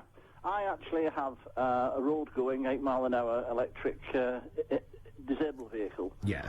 And I became aware of the fact that I needed to register it, so I surely did so, and received a tax disc, which cost me nothing per year. Yeah. But I was also given a registration number. Yeah, you would be. And, of course, I now, when I use the vehicle, get loads of laughs at, because I'm driving down on this little electric machine on the pavement most of the time, with a registration number. Yep.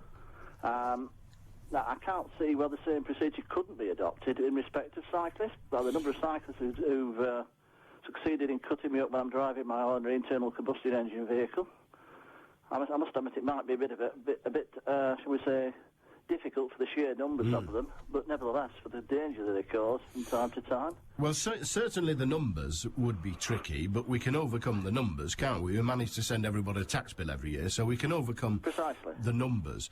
The difficulty... The enforcement will be the difficulty, I think. Well, the enforcement as well. I mean, they're not enforcing the rules they've got now. How some more would help, I don't know. But again, that's not insurmountable. Because sometimes people will obey the law merely because they now know that the law is there. Correct. Most people obey the law. And cyclists at the moment don't think riding on the footpath is harmful. Until they've killed some old pensioner, they don't think it's harmful. Until they've jumped the traffic lights and been hit by a truck, they don't think they're doing anything wrong. They think, failed to display lights. All of those things. Your problem starts, though, in when do you say the cycle has to be registered? Do you do it on frame size? Do you do it on the age of the proprietor, the owner of the vehicle? Because are we to expect 5-year-olds to ride a licensed cycle? Precisely. That's one issue in itself. And that's where it starts. That's where the difficulty starts. Because if you say, well, OK, this is my son's bicycle, it doesn't have to be licensed, well, you're a grown-up. But so upon purchase, there could be a declaration signed that there is no intention to use this vehicle by a person under the age of X years, nor is it to be used on off the pavement. Failure to make that disclosure and subsequently to use it against the way in which it was supposedly first registered would be an infringement and would be notifiable. Yep, absolutely. The administration of that would be complicated. Indeed.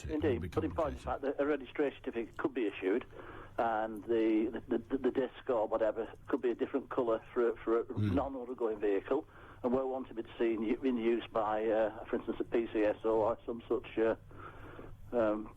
bobby, inverted commas, then action could be taken.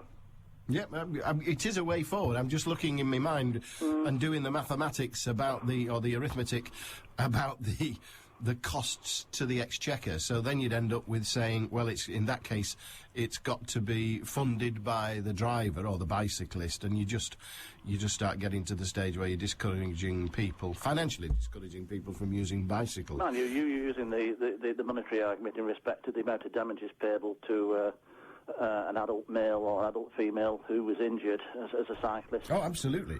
So it could be argued that no amount of money should be spared, and no amount of time should be spared in preventing such an incident taking place. But that argument is always valid and rarely convincing, because I hear people say, I don't care what it costs if it saves one life.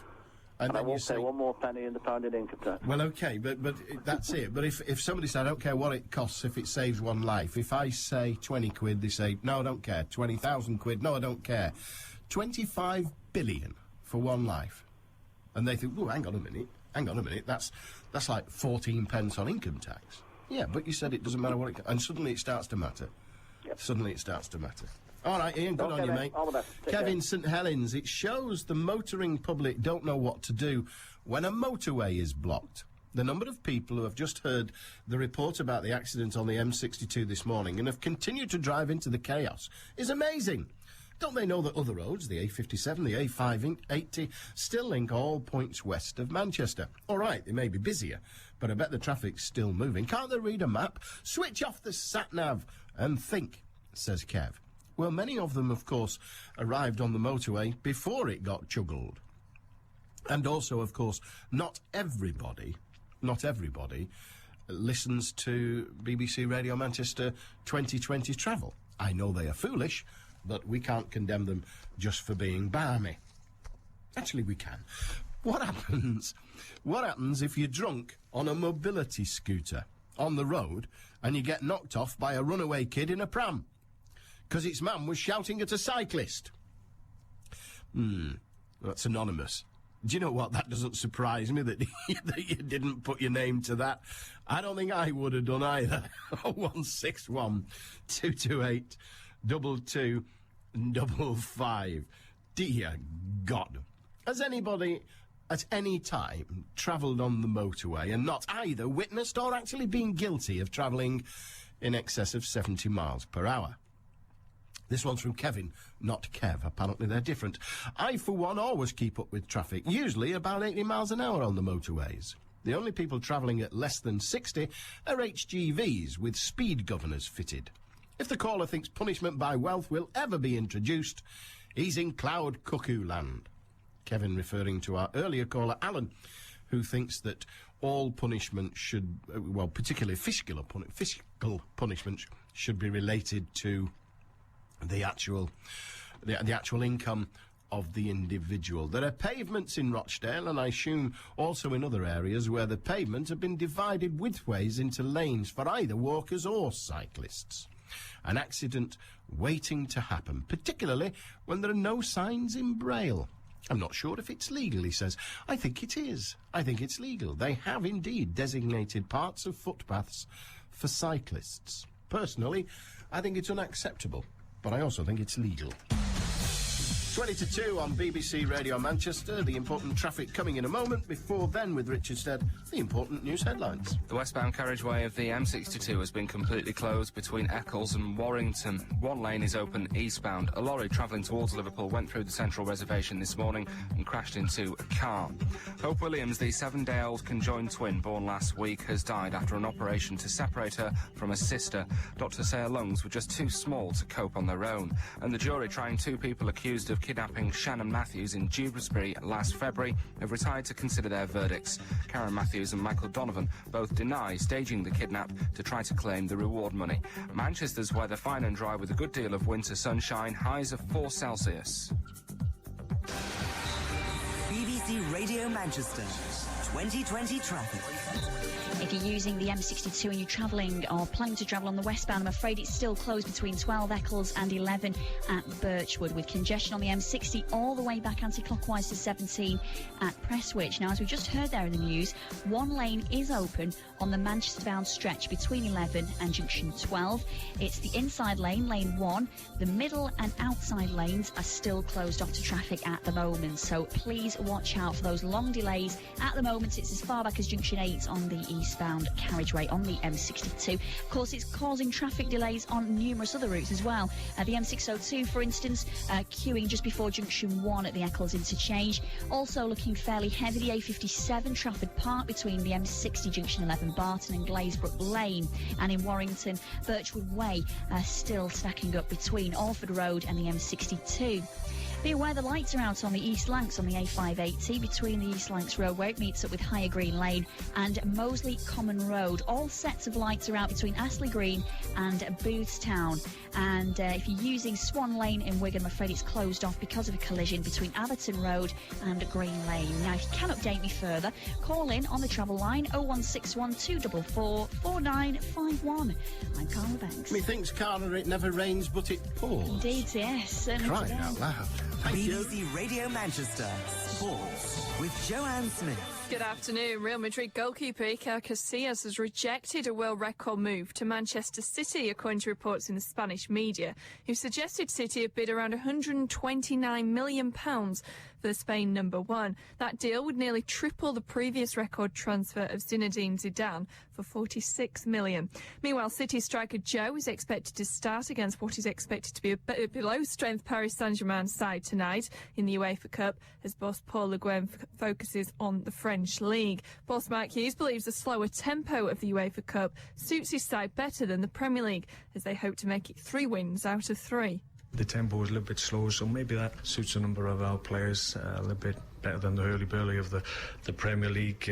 We are a technically proficient team, and I think in Europe that comes to the fore. What we're trying to do in the future is have the balance of both things, and when we get that, then we'll be a very strong team. Manchester United midfielder Paul Scholes is in line for a surprise comeback in the Carling Cup quarter-final against Blackburn at Old Trafford tonight. He wasn't expected to return from knee surgery until Saturday at the earliest.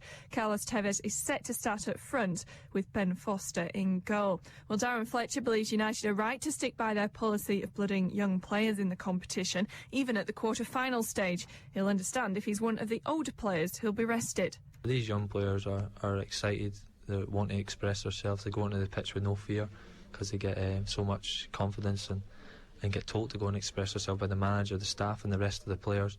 Not only is it a chance for them to showcase their skills and show what they can do to try and get in the first team, but it's a chance to get in the semi-finals.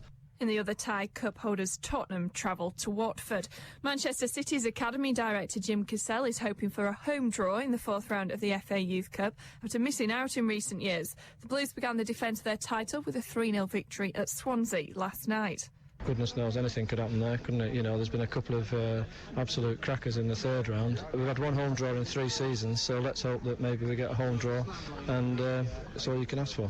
Macclesfield's Neil Harvey has returned to his former club Retford United on a 1-month loan deal. The striker has been limited to 5 substitute appearances this season.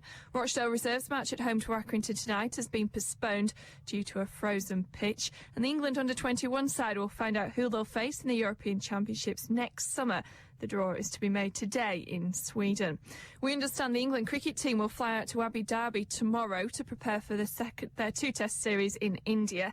However, it's there the team will find out about the security implications and asked if they're prepared to go. The former England all-rounder Dominic Cork claims as many as 5 players won't tour because they're traumatised by the recent experiences in India. The mood at Sale is buoyant this week following the weekend's Premiership win over Leicester. The Sharks are preparing for the visit of French side Montauban in the Heineken Cup on Friday, and Scotland wing Rory Lamont says that confidence is high. Yeah, it's very high. It was good to get the Premiership back on track with a good win against Leicester and scoring some tries as well, something that have been quite hard for us to get. But it seems that, you know, when we're firing on all cylinders, we can get the tries. Oldham Ruffians have agreed a new 1-year deal for Mark Cass. He'll continue as assistant coach in 2009 and a new Kiwi boss, Tony Benson. And Britain's Olympic and Paralympic sports will find out this afternoon how hard they'll be hit by budget cutbacks. Despite an announcement of more cash from the Treasury, there's still a funding shortfall.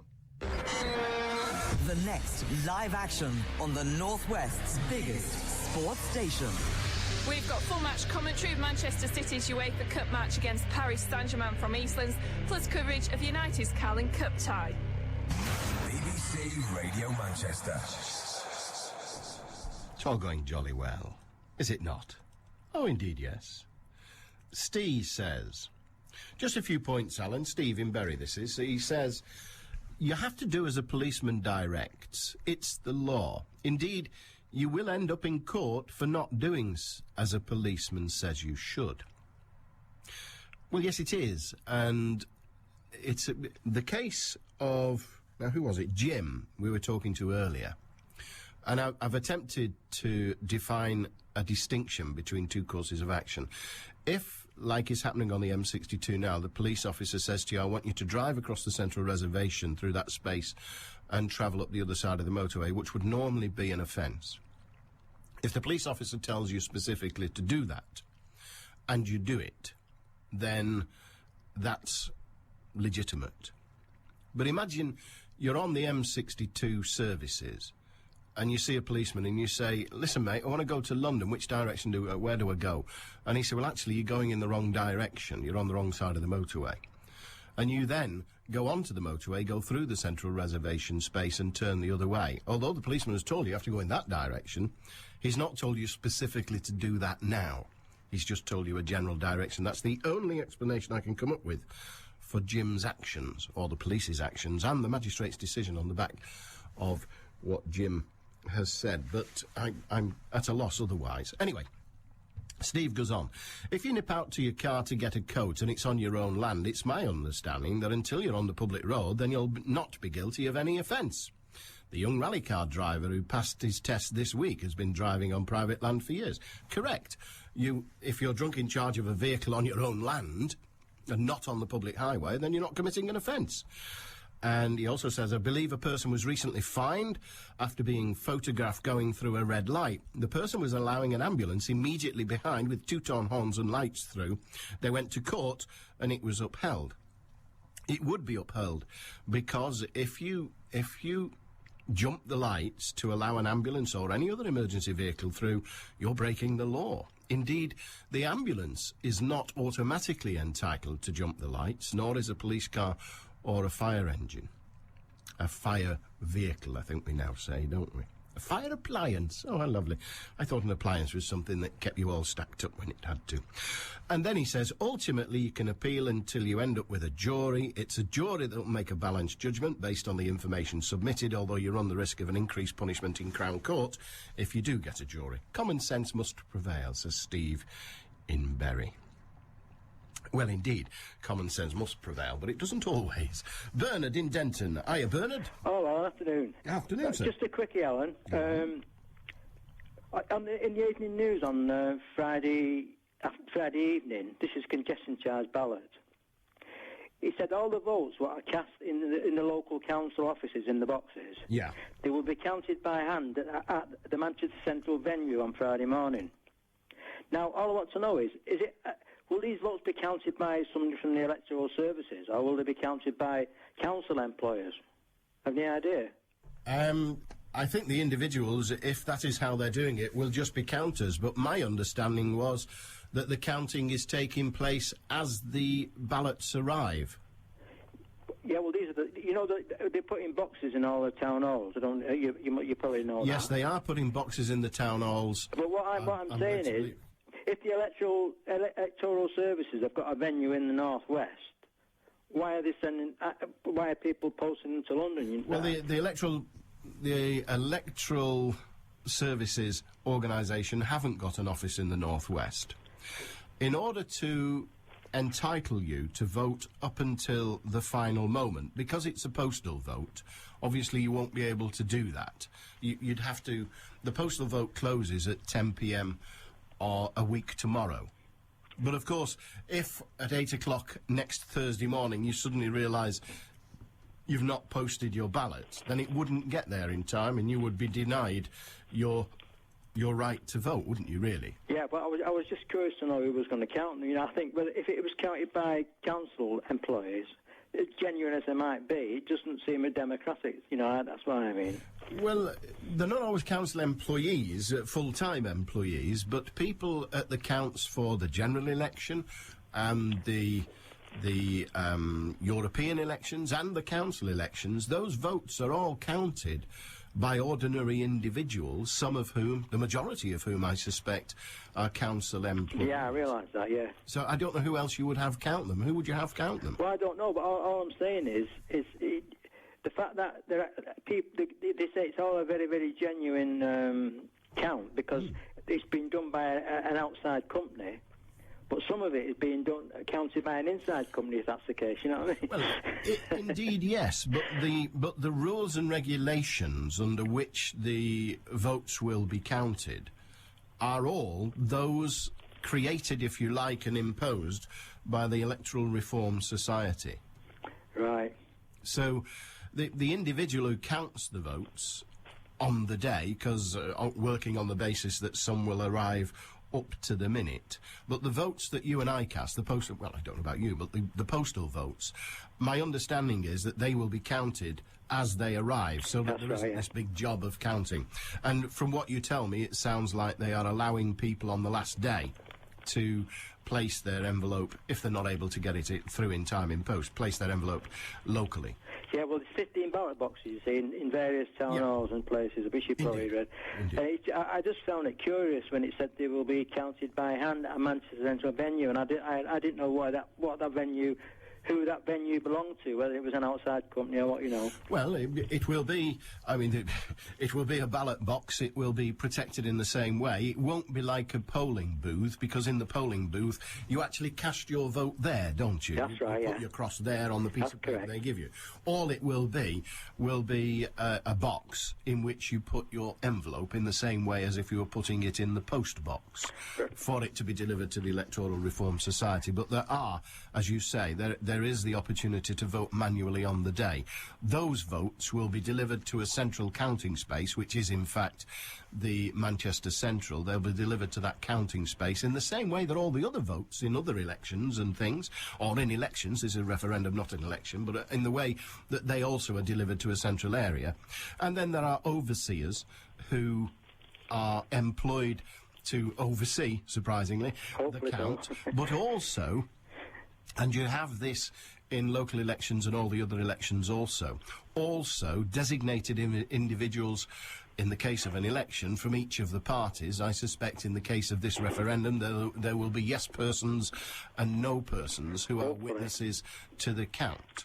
Right, okay, Alan. So it's all, I mean, it is all as above board as the way we get our government.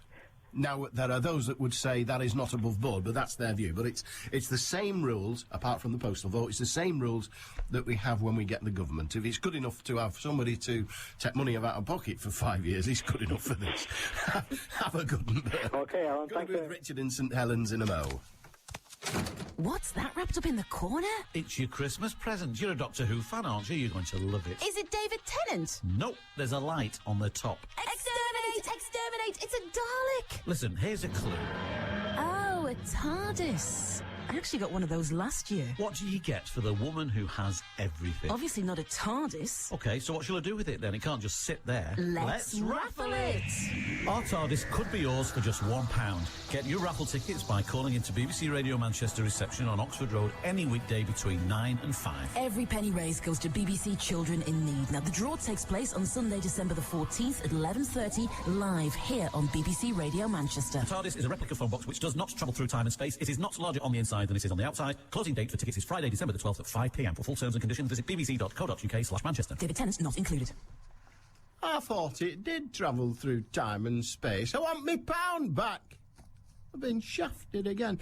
And it is precisely, as I said, the election on the day. I say precisely, it just so happens that on the day, the actual local vote, as it were, the lastminute.com vote, they will be counted by members of the Electoral Reform Society. So even those votes will be counted on this occasion by members of the Electoral Reform Society.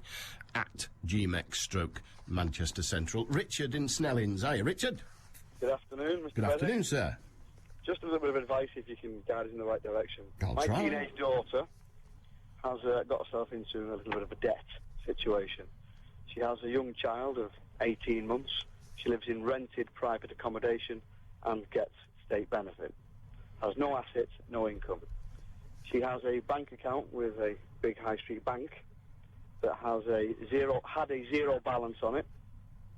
The bank, I believe, called her up asking, would you like an overdraft facility on this account that would point out hasn't been used for over 2 years. They put a £400 overdraft limit on the account for her, and like any teenager grasping for pound notes, she spent it. When I found out about this some 2 weeks ago, I spoke to the bank in question, and I was just at this point that all her other creditors have been fantastic, put payment schemes together for her so she can get out of the debt. The bank basically said no. But what concerns me, I don't dispute she spent the money, and I offered to pay the bank back. I asked them to suspend any foregoing interest on it because they're charging her £22 a week every 7 days. This £400 overdraft is now an £860 debt. They also sold her a £14 a month insurance premium for worldwide travel and mobile phone damage. I've asked the bank would they help out. We'll make an offer to pay the money off. They've declined. But what they did do before they declined over the telephone, that said, we'll just speak to our specialist. Their specialist said, well, you can make £10 a week payments. I said, well, does that stop all the interest? No. I said, why didn't your specialist just tell me you'll just charge you £12 a week then instead? But that's the situation we're at. We're trying to ask the bank for help, but nobody's offering to help her. So I've said to them, well, listen, we've written to you. You've replied to us saying you're not going to help. She has no assets. She's a woman of straw, in my opinion. If we have to go to the magistrate's court, that's where you'll end up taking her. I just want to be able to prove that we've done all we can to offer. Well, first of all, Richard, just for the record, it won't be the magistrate's court, it'll be the county court. Magistrates are for criminal offences. It'll be the county court. No lone individual is required to accept, by law, is required to accept a term's repayment. None of them are required to accept a suspension of interest while that payment is made, but any that does not will incur the wrath of the judge should they ever sue you. Yeah. Given the current climate, the best advice I can give to your daughter is that she gets either in touch with one of the local authority or Citizens Advice Bureau debt counselling services, not one of those clowns on television that advertises to clear your debts, not one of those, but one of the local authority advisory services or the CAB.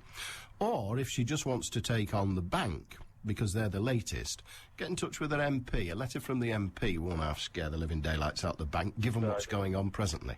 That's about the best I can do without talking to her direct. Richard, good to hear from you. Moustache, got to go and fight my way up the M62, dear God. Let it snow, let it snow. And it looks like it will again tonight. Find out how it will affect your day with Eamon and Diane.